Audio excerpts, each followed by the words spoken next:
안녕하세요, 머니한입니다. 연말정산 얘기를 할 건데 매년 연말정산 달라질 때마다 아주 고통스러워요. 공제 한도 바뀌고 새로 막 신설되기도 하고 없어지기도 하고 막 그러니까요. 왜 이렇게 복잡하게 하는지 사실 모르겠어요. 그래서 매년 바뀐 것도 확인하고 또 작년에는 세무사님도 데려와서 기본적인 것도 얘기하고 이래 봤었는데 오늘 영상은 크게 달라졌다기보다는 이런 거 꼭 챙기셨으면 좋겠다, 이 정도는 아셨으면 좋겠다, 이런 부분을 짧고 빠르게 짚어볼게요.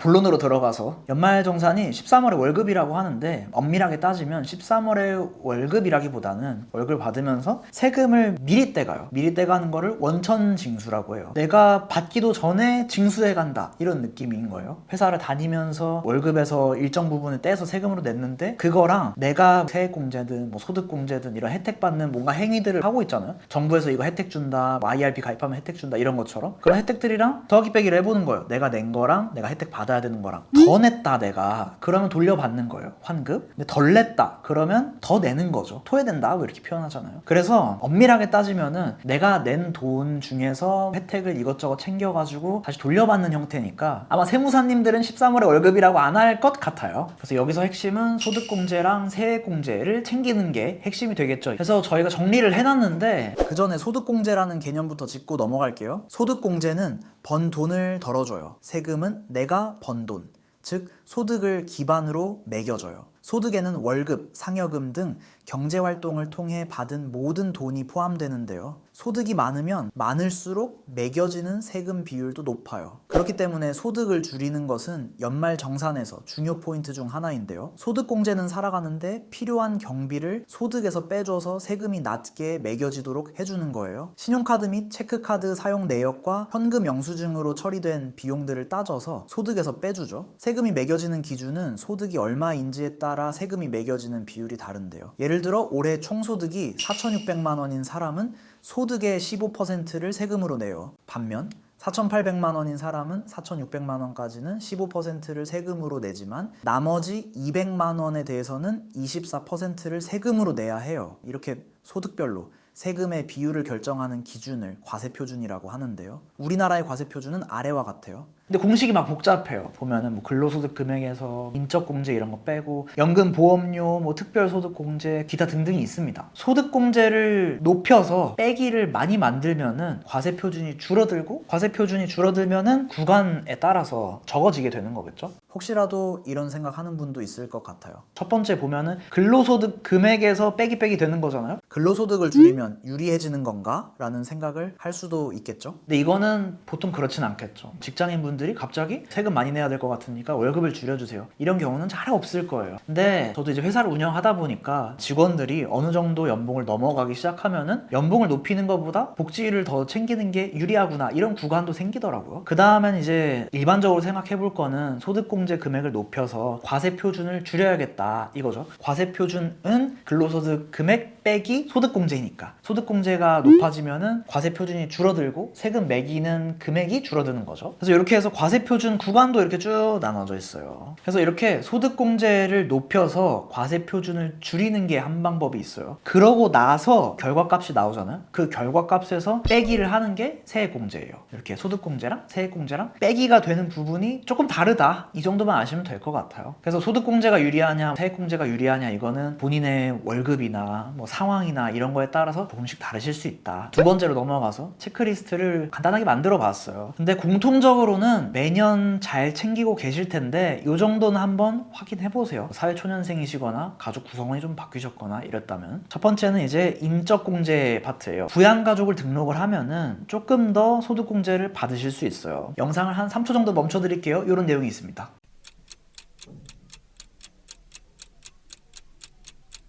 그래서 만약에 내가 부양가족으로 누군가를 등록을 했다, 부양하는 가족이잖아요. 그러다 보니까 이분의 어떤 의료비나 교육비, 신용카드 사용액 이런 것들이 내 공제로 포함이 되기 때문에 조금 더 유리해질 수 있습니다. 연말정산에서는. 주의사항으로 맞벌이 부부의 자녀는 한 명만 공제가 돼요. 중복이 안 된다, 이런 게 나와 있어요. 그 다음 이제 두 번째 체크리스트는 신용카드 사용액이죠. 이거는 아마 올해가 이제 끝났으니까 25년도가 끝났으니까 당장 신경 쓸 수는 없으실 텐데 이 정도 사실은 알고 26 정년도를 대비하시면 좋을 것 같아요. 총 급여, 내 연봉의 25%가 넘어가야지 신용카드 소득공제에 해당이 돼요. 다시 말해서 내가 연봉이 4천만 원이다. 그러면 25%면 1,000만 원이잖아요. 그러니까 신용카드를 1,000만 원 긁었다. 여기까지는 별다른 이제 혜택을 받을 수가 없는 거예요. 근데 1,010만 원, 1,020만 원, 1,500만 원 이렇게 넘어가는 순간부터 소득공제에 요만큼씩 해당이 되는 거예요. 그러면 이제 재테크를 열심히 하시는 이 영상 보시는 분들 입장에서는 아마 지출을 좀 관리를 하실 거고 여기에 해당이 안 되실 수 있어요. 근데 이제 조금 아이러니한 거는 내가 이제 잘 아껴가지고 살려고 했는데 소득공제는 못 받는다. 뭐 이런 구간이 생기니까 조금 아이러니한 구간이 생기는 거죠. 그 다음에 이제 아셔야 될 거는 넘어가는 구간에서 신용카드를 쓰면은 15%, 체크카드를 쓰면은 30% 이렇게 공제에 인정하는 소득공제율이 달라요. 근데 이것만 보시고 체크카드를 쓰겠다 하면은 좀 아쉬워요. 왜 그러냐면 아마 이 영상 보시는 분들은 재테크를 열심히 하실 거고 지출도 조금 줄이려고 하실 텐데 그러다 보면은 1,000만 원 밑으로 사용하실 확률이 좀 있지 않을까 싶어요. 그러니까 25%가 초과를 해야 되는데 그러지 않을 수 있겠다 하는 얘기예요. 초과하지 않는 금액은 그럼 아깝잖아요. 그래서 저 같은 경우는 신용카드를 좀 쓰시는 거를 권장하고 싶어요. 신용카드 쓰면 좋은 점은 신용카드의 혜택이 있잖아요. 체크카드는 혜택이 없고 25% 이하인 금액에서는 신용카드를 써서 신용카드 혜택을 받으시면 좋겠다. 근데 이렇게 얘기하면은 재테크 유튜버가 무슨 신용카드를 추천하냐 이러실 수 있는데 거의 대부분 우리나라 사람들 90% 이상이 신용카드를 보유를 이미 하고 있고 신용카드를 마구잡이로 사용하는 게 문제인 거지 신용카드 자체를 보유하는 게 문제는 아니에요. 또 이제 플러스로 신용카드를 좀 사용을 해줘야지 내 신용등급이나 이런데 긍정적인 영향을 미칠 거예요. 보통 그래서 사회초년생들이 신용카드 안 쓰다가 쓰기 시작하면은 신용점수가 높아지거든요. 이런 부수적인 효과도 있습니다. 그래서 정리를 하자면 체크카드만 쓰는 게 유리해 보이실 수 있는데 어차피 총 급여, 연봉의 25%까지는 공제에 해당하지 않으니까 그 구간까지는 신용카드 혜택을 챙기면서 쓰시고 일단 25%가 넘어가면은 체크카드로 바꿔서 공제율이 높은 거 30%를 받으셨으면 좋겠다. 내년엔 이런 전략을 해보시자 이런 얘기입니다. 근데 누구나 이 전략이 베스트라는 건 아니에요. 어떤 분은 그냥 혜택 좋은 신용카드를 쭉 쓰는 게 나을 수도 있고 지출이 적어서 연봉의 25%를 넘기지 않는 분들은 굳이 체크카드를 쓰실 필요가 없을 수 있는 거죠. 이런 방향이 있습니다. 이제 어떤 생각인지 아실 거예요. 기준이 있고 기준이 넘어가야지 연말정산에서 혜택을 받을 수 있으니까 세액공제 같은 경우는 소득공제랑 좀 다른데 어쨌든 세금 혜택이 있는 걸로 보시면 돼요. 그래서 매년 연말정산 하실 때 연금저축이랑 퇴직연금 계좌, IRP 계좌 납입한 금액은 세액공제 혜택을 받으실 수 있다. 이거는 잘 아실 거예요. 세액공제율은 총 급여 5,500만 원 이하는 15%, 총 급여가 5,500만 원이 넘는다 하면은 12% 이런 식으로 조금씩 달라져요. 그래서 연금저축의 세액공제 한도는 연간 600만 원, IRP는 연간 900만 원인데 두 계좌를 합쳐서 900만 원까지 세액공제 대상이 돼요. 이 세액공제 한도까지 채워서 납입을 했다 하면은 118만 원에서 148만 원 정도를 환급받으실 수 있을 텐데 수익률로 따지면은 한 13%, 16% 정도 되는 거니까 챙겨주시는 게 좋겠죠. 근데 다만 주의하실 거는 제가 맨 처음에 연말정산 개념을 말씀드린 것처럼 내가 빼기 할 금액이 있어야지 해당이 되는 거예요. 내가 연말정산에서 토해내는 금액이 없는데 이런 거를 챙긴다 하면은 그냥 무조건 100만 원 받게 되는 거다 이렇게 생각하시면 안 받는다, 무조건 받는 게 아니다, 이거는 말씀을 드리고 싶어요. 은행이나 증권사나 이런 데서 연말정산 때 이만큼 받으세요 이렇게 나오잖아요. 사실 요거는 반드시 해당되는 게 아니기 때문에 요건 아셔야 돼요. 무조건 100만 원 받으려고 이거 한다 이건 아닙니다. 그 다음 이제 신경 써볼 만한 거는 의료비예요. 의료비는 총 급여의 3%가 넘어가면은 15% 세액공제가 된다. 그래서 의료비가 조금 애매한데 안경, 렌즈, 라식, 라섹, 치과 스케일링, 산후조리원 이런 것들이 해당이 돼요. 이 정도는 여러분들이 인생에서 한 번쯤 쓰실 수 있지 않을까 생각이 돼요. 다만 이제 실손보험을 통해서 받은 금액은 제외가 되니까 이 정도는 알고 계시면 되겠죠. 올해에 의료비에 돈을 좀 썼다, 내가 연봉의 한 3%가 넘을 것 같다 하시는 분들은 영수증이나 이런 것들을 챙겨두시면 좋겠죠. 세 번째는 머니아이 채널 구독하시는 분들이 한 50% 이상은 자녀분들이 있으신 분들이에요. 실제로 수강생을 봐도 80% 정도는 자녀가 있으시고 이런 분들이거든요. 그래서 그런 분들이 해당되실 것 같아서 교육비도 세액공제에 해당이 됩니다. 자녀가 초중고 다니고 있으면 한 명당 연 300만 원, 대학생은 900만 원까지 10만원까지. 그리고 또 부수적으로 교복이나 체험학습비 이런 것들이 해당이 된다고 해요. 지금까지 말씀드린 건 여러분이 연말정산 한 번씩 준비를 해보셨으면 들어봤음직한 항목들이실 거예요. 이번 연말정산에 달라진 것도 한번 짚어볼게요. 엄청 달라졌다 이거보다는 우리 구독자분들이 신경 쓰면은 해당될 수 있지 않을까, 이런 것들로 가져왔어요. 자, 여기서부터가 이 영상의 핵심이죠. 바뀐 것만 말씀을 드릴게요. 그때그때 개편되는 정보들을 알아둬야지 여러분이 잘 챙기실 수 있겠죠. 첫 번째는 혼인 세액공제예요. 혼인신고한 연도에 부부분들이 각각 이제 50만원, 합산 최대 100만원까지 세액공제가 해당이 됩니다. 2024년에서 2026년까지 혼인신고 하신 것까지만 해당이 돼요. 생애 1회고 이전에 공제받은 적이 없으면은 재혼하신 것도 가능하다고 해요. 뭐 그렇습니다. 사실혼 이런 거 안 되고 혼인신고 기준입니다. 두 번째 혜택은 자녀 세액공제 혜택이 확대가 되었어요. 다자녀 가구 혜택이 좀 확대가 됐거든요. 그래서 8살 이상 자녀 및 손자녀 기준이에요. 첫째가 25만원, 둘째가 30만원, 셋째가 40만원. 기존 30만원에서 10만원 상향이 됐다, 이렇게 되어 있습니다. 세금은 참 많이 가져가는데 상향은 10만원밖에 안 되니까 마음이 좀 그러네요. 그다음 세 번째는 체력 단련 시설 공제가 추가되었어요. 수영장, 헬스장 이런 것들 이용료가 신용카드 소득공제 대상에 해당이 된다고 해요. 공제율이 40% 정도 되고, 대신에 이제 주의사항은 연봉이 7천만원 이하여야 된다, 조건문이 붙어 있어요. 그 다음 네 번째는 작년에 이제 이슈가 되었던 항목이 하나 있었어요. 고향사랑 기부금이라 그래서 안 하면 손해인 제도일 것 같아요. 내 주소지 빼고 다른 지자체에 기부하는 제도라고 해요. 예를 들어서 10만원 기부했다 그러면 10만원 전액 세액공제가 되고, 기부금의 30%는 답례품을 받을 수 있고, 10만원 초과분에 대해서는 15% 정도 세액공제 혜택에 해당이 되고, 올해부터 기부 한도가 500만원에서 2천만원으로 늘어났어요. 꽤 됐죠? 직장인이면 별도 서류 제출을 할 필요는 없고 연말정산 때 자동으로 반영이 된다고 해요. 저희 직원이 이거 해가지고 사과 이런 거 받았다고 하니까 여러분도 해보세요. 그리고 이제 사과 10개 받으셨으면 1개는 저한테 보내주세요. 하나만 더 팁을 남기자면은 고향사랑 기부제가 26년 1월 1일부터 개편이 된다 그래요. 10만원 초과 20만원 이하 기부할 때는 세액공제율이 40%로 상향된다. 20만원 기부하면 20만원을 100% 그대로 돌려받게 되는 거죠. 정확히 현금으로 받는 게 아니라 세액공제 혜택으로 받는다 보실 수 있고, 제가 생각했을 때는 좀 복잡하게 만들긴 했는데 시골이나 이런 데 균형 발전을 위해서 이런 걸 하는 것 같아요. 그래서 정리를 해보자면은 25년도에 20만원 기부를 하시면 17만 6,500원 정도를 환원 받으실 수 있어요. 26년도에 20만원 기부를 한다 하면 20만원 혜택을 받으실 수 있는 거죠. 좀 늘어났다고 보실 수 있을 것 같아요. 저라면 10만원, 20만원은 해볼 것 같아요. 다섯 번째는 월세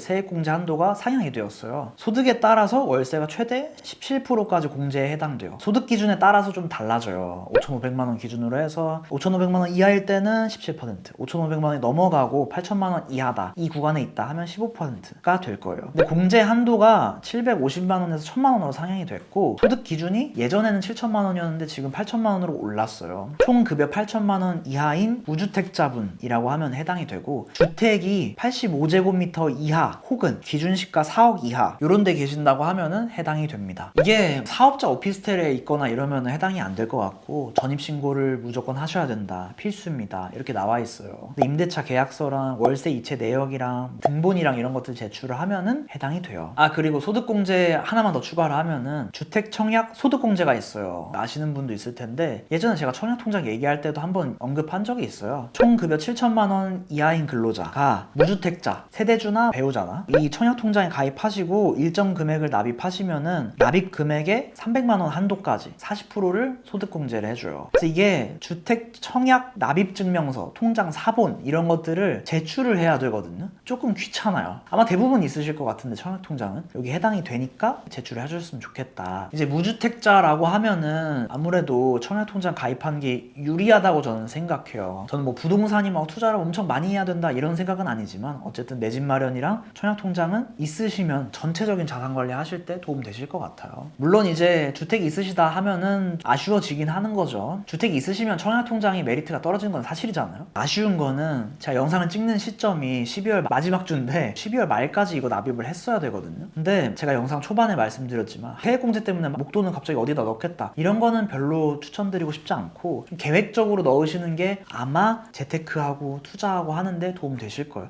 예를 들어서 뭐 청약통장 통장에다 갑자기 뭐 200만 원, 300만 원 넣어야겠다. 이것보다는 다달이 뭐 10만 원을 넣든지 아니면 뭐 전략적으로 미납을 하든지 이런 식으로 하시는 게 좋을 것 같아요. 청약 통장 전략에 따라서. 그리고 작년에 이거 챙기셨어도 올해 한 번 더 챙기셔야 됩니다. 매년 새로 신청해야 된다고 해요. 자, 그럼 여기까지 아마 구독자분들이 해당하실 것 같은 내용들은 다 이야기를 했어요. 연말정산 간소화 서비스를 하잖아요, 홈택스에서. 26년 1월 15일 오전 6시에 열린다 그래요. 보통 늦게 하면은 서버가 어쨌다 이런 이슈도 있었으니까 생각나셨을 때 미리 해두시면 좋을 것 같아요. 뭐 여러 가지 항목들을 조회를 할 수 있어요. 이미 여기 간소화 서비스에 다 잘 들어가 있으니까 조회를 해보시고 제출해야 될 서류나 이런 것들은 잘 챙겨보셨으면 좋겠어요. 간소화 서비스 외에 조금 더 챙겨야 될 거는 기부금 영수증, 월세, 세액공제 그 서류, 우리 사주 출연금액, 장애인 증명서, 학원 교육비 납입 증명서, 해외 유학 중일 때 교육비 납입 증명서, 안경이나 렌즈 구입 증명서, 보청기, 교복 이런 것들은 자동으로 안 들어가니까 이런 것들은 따로 좀 챙겨주세요. 근데 좀 헷갈릴 수 있는 부분이 안경이나 렌즈 이런 거 구입을 했을 때 신용카드로 긁으면 해당되지 않았겠냐 자동으로 이렇게 보실 수 있는데 이런 부분들은 굳이 필요 없을 수 있습니다. 이렇게 해가지고 연말정산은 한번 정리를 해봤습니다. 여러분들이 간소화 서비스도 잘 이용해보시고 서류 같은 거 제출할 게 있으시다고 하면은 잘 챙겨보셨으면 좋겠어요. 근데 이제 세금에서 아끼는 것도 물론 중요하지만 아무래도 더 큰 차이는 내 돈을 어디다 두고 잘 굴릴 수 있을까 고민하는 게 더 중요하다고 저는 생각을 하고 있어요. 그래서 아낀 돈 예금에만 넣지 마시고 단기채라도 해보세요. 그 차이를 체감하실 거예요. 혹시 단기채 안 해보신 분이 있다고 하면은 무료 코스로 만들어 놨으니까 한번 해보세요. 그래서 정리를 하자면은 혼인 세액공제가 생겼고 자녀 세액공제가 확대됐고 체육시설 이용료 이런 것들도 공제가 추가가 되었고 고향사랑 기부금 한도도 상향되었고 월세 세액공제도 한도 상향이 되었다. 마지막으로 챙기셨으면 좋겠는 거는 주택청약 무주택자라고 하면은 여기 해당되시니까 요거는 매년 새로 챙겨야 되니까 한 번 더 말씀을 드렸어요. 요 정도는 한번 챙겨보시면은 도움 되실 것 같아요. 저 때문에 한 10만 원이라도 돌려받으셨으면 좋겠네요. 오늘 영상 여기까지 하겠습니다. 행복한 하루 되세요.